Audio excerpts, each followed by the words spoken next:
Nos últimos 100 dias, atiraram no atual presidente dos Estados Unidos 4 vezes. E no dia 23 de maio, foi revelado o nome de quem deveria ter sido o quinto. E esse nome não é Donald, é Ivanka. Em 200 anos, desde o atentado contra Andrew Jackson, em 1835, houve um total de 12 tentativas de assassinato contra presidentes americanos. Dos 45 presidentes, 4 foram assassinados. Bem, Lincoln, você sabe, Garfield, McKinley, Kennedy. 8 sobreviveram. Jackson, Theodore Roosevelt, Franklin Roosevelt, Truman, Ford 2 vezes, Reagan. E nessa lista bicentenária, Donald Trump já entrou 6 vezes. 6 vezes. Julho de 2024 em Butler, setembro de 2024 em West Palm Beach, 4 vezes nos últimos 100 dias. Em 2 minutos, vou te contar algo que você não ouvirá na CNN nem na Fox, pois isso quebra a história conveniente que sempre tentam te empurrar. Então escute, até esse momento vale a pena. Então vamos começar. Austin Martin Marlaga. 21 anos, Carolina do Norte, família apoiadora do Trump. A prima e o pai dizem que ele nunca se interessou nem por política, nem por armas. Trabalhava em um campo de golfe, doava parte do salário para caridade, e aí esse cara quieto pega uma espingarda e um galão de gasolina em algum lugar pelo caminho. Ele passa pelo portão de serviço de Mar-a-Lago à noite, em 22 de abril, e vai até a residência do presidente. Bem, é praticamente uma caminhada, tipo o Malbrook. O presidente está em Washington. Martin é abordado por agentes do serviço secreto e um assistente do xerife do condado de Palm Beach. O motivo ainda não foi definido. O perfil psicológico está em análise, alguma coisa deu um estalo. O quê? Ninguém sabe. Abril. Então Hilton. Cole Allen. Abril. Ano de 1931. Caltech, Engenharia Mecânica, mestrado em Ciência da Computação pela Universidade Estadual da Califórnia. Não é um marginal qualquer, é um engenheiro de uma escola de elite, aliás. Nas redes sociais, comparou Trump com Hitler. E incentivou os críticos do presidente a comprarem armas. Em um e-mail para a família, 1 minuto antes do ataque. Manifesto. Citação. Eu não vou mais permitir que o pedófilo Trump, ao estuprador, novamente Trump, e ao traidor, acobertar seus crimes. Ou seja, ele não vai permitir que o pedófilo Trump, o estuprador Trump e o traidor de algo, não está claro do que Trump, acoberte seus crimes. Na lista de queixas, bombardeio de uma escola de meninas no Irã. Bem, está claro que ele não bate bem da cabeça, né? Ataques contra narcobarcaças no Mar do Caribe. Ou seja, ele não deixa entrar droga. Detenções imigratórias, caso Epstein, mas geralmente é o de sempre. Então, o alvo é Trump, Melania, vice-presidente, Vance, membros do gabinete. Invasão pelo controle de entrada com armas. Ele atirou e acertou um oficial, mas a bala atingiu o colete à prova de balas e o oficial sobreviveu. E ele foi formalmente acusado de tentativa de assassinato do presidente dos Estados Unidos? Nada, droga nenhuma, não dá para entender. Michael Marks, aliás Marks. Memorial de Washington, 4 de maio. 45 anos, Midland, estado do Texas. Sim.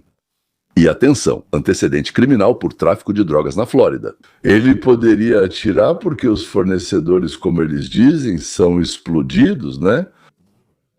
Aliás, ele tinha vários pseudônimos, tipo Patrick Michael, Michael Saviti, mas não era um anônimo qualquer. Era um cara com ficha criminal. Perto do Memorial de Washington, um agente do serviço secreto apaisana o nota. A arma está escondida na cintura. Nesse momento, a comitiva do vice-presidente Vance passa por ali. Marks, novamente, não é o Marks que você está pensando, saca a pistola e corre pelo cruzamento em direção aos pedestres. Ele fere um menor de idade. Bem, naturalmente ele foi detido ali, não me lembro agora se atiraram nele ou não. Enfim, na ambulância, sim, provavelmente ele foi ferido. Ele grita que se dane a Casa Branca, me matem, me matem, me matem. Esse é um caso clássico de suicídio pelas mãos da polícia. Um homem condenado por um crime grave, solto com uma arma a um quarteirão da Casa Branca. Maravilha. Agora então, Nazir Best. Sim, Nazir Best. Isso é próximo aos portões da Casa Branca, em 23 de maio. Aqui está, 21 anos, Maryland. Esse jovem tem uma pasta grossa que ninguém vai mostrar para você no noticiário da noite, porque ela diz: 26 de junho de 25 foi preso pelo serviço secreto por ameaçar os agentes. aos agentes. Em 10 de julho de 25 foi preso novamente. Entrou em uma zona de acesso restrito. Então, assim ele também declarou aos agentes, ao se aproximar da Casa Branca, que ele era Jesus Cristo. Ele não estava brincando. Ele se aproximou dele e disse: eu sou Jesus Cristo, deixe-me passar. Então, bem, não deixaram ele passar, por algum motivo o mandaram para uma ala psiquiátrica. Ele foi liberado. Embora ele tenha declarado que era Jesus Cristo lá também. Bem, eles o liberaram imediatamente. Ah, Jesus, então pode ir. O Ministério Público pediu uma ordem de restrição para ele não se aproximar da Casa Branca, mas ele não foi ao tribunal, então não houve julgamento. Foi emitido um mandado de prisão, mas ninguém o prendeu ou procurou. E é isso. 10 meses depois, ele aparece com uma pistola diante da Casa Branca e atira nos seguranças. Um transeunte qualquer ficou ferido. Bem, uma pergunta simples. Gente, vocês ficaram malucos? Como uma pessoa com histórico psiquiátrico, com diagnóstico psiquiátrico, detida 2 vezes com um mandado em aberto, acaba solta e armada perto do prédio mais protegido do planeta? Bem, tudo bem, não o mais protegido. Depois do Kremlin e da Cidade Proibida, onde fica o chefão da China, eu acho que esse é o 3º prédio mais protegido do planeta. Isso mesmo. Aliás, eu vou voltar a essa questão em 1 minuto. Por enquanto, quero falar de mais um, ou seja, Al-Saad. E então, bom, aquele da Ivanka, e não só dela. Ou seja, Mohammed Bar Saad Daoud Al-Saad ou Al-Saad. E ele é iraquiano, se não me engano. Sim, cidadão iraquiano. Ele é membro desse Kataib Hezbollah. E além disso, é uma pessoa de alto escalão lá. Oficialmente, esse Kataib Hezbollah é reconhecido pelos Estados Unidos como uma organização terrorista estrangeira. E ele é um figurão lá. Ele foi treinado como terrorista e, digamos assim, como especialista em explosivos. Eu nem sei como chamá-lo, né? Pelo Corpo de Guardiões da Revolução Islâmica do Irã. Ele não é um lobo solitário. Ele é um agente profissional de um Estado estrangeiro. De acordo com a acusação do Ministério da Justiça, ele coordenou cerca de 20 ataques, 18 na Europa e 2 no Canadá. Ou seja, ele incendiou sinagogas na Macedônia do Norte. Ataque com faca contra 2 judeus em Golders Green, Londres. Explosão de prédio do Bank of New York Mellon, em Amsterdã. Caso famoso de meados de março. E a explosão, que não ocorreu no escritório do Bank of America em Paris, acho que em 28 de março, na primavera de 26 ele mudou o foco para o território americano. Bem, fizeram ele mudar, né? Então, ele enviou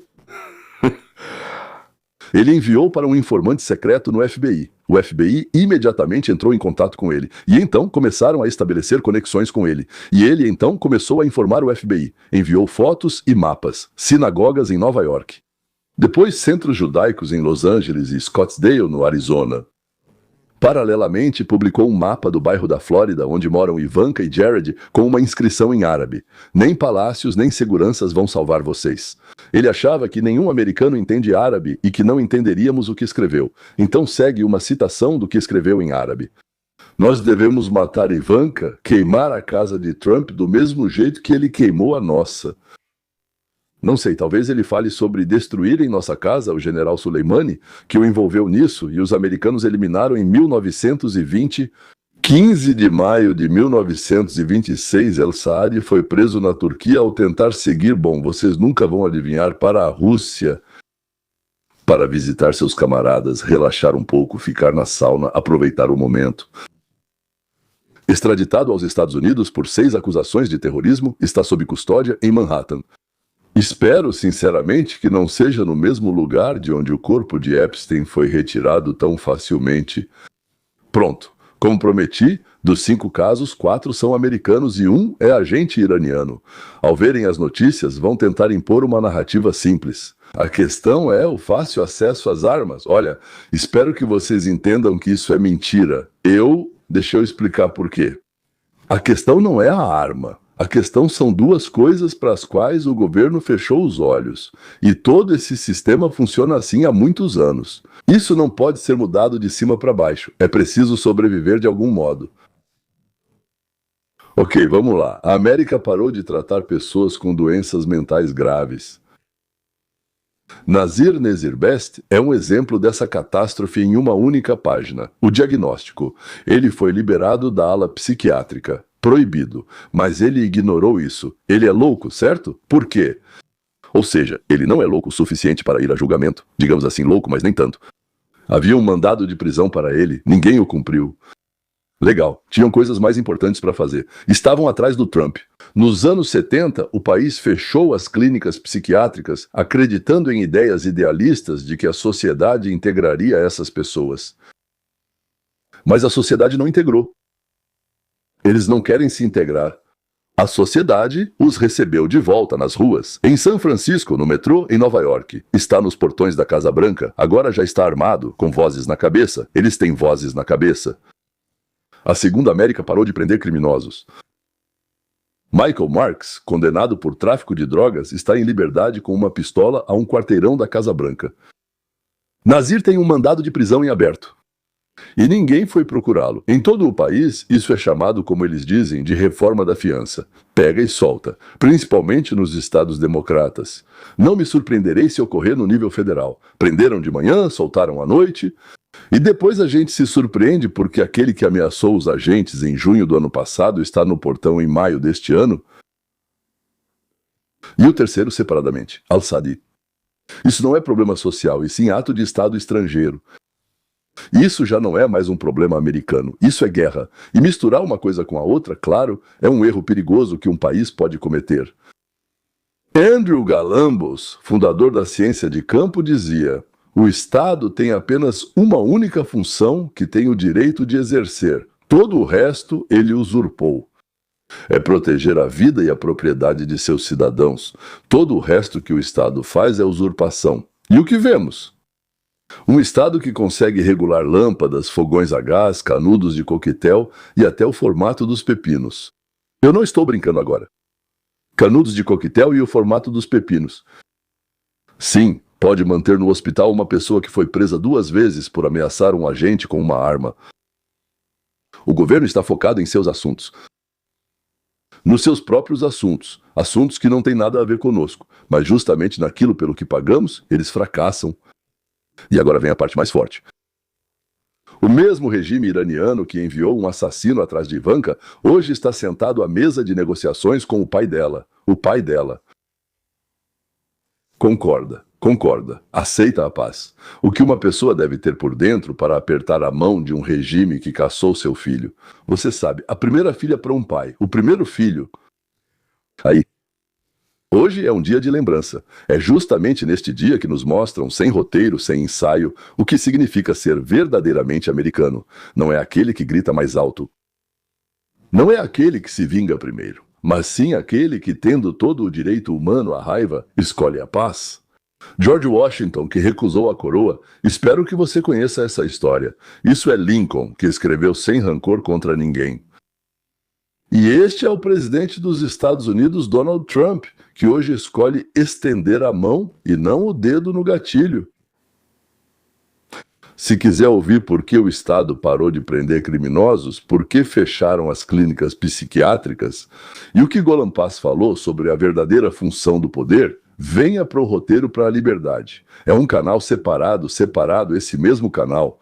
Ou seja, lá analisamos tudo isso a fundo, detalhadamente, e aqui no canal principal, todos os dias no mesmo horário. Então, de jeito nenhum você pode perder. Curta, inscreva-se, compartilhe com quem está passando por um momento difícil hoje e agradeça àqueles que deram a vida para que a gente tivesse a chance de falar sobre isso, ou àqueles que estavam dispostos a isso. Dar a vida. Até a próxima.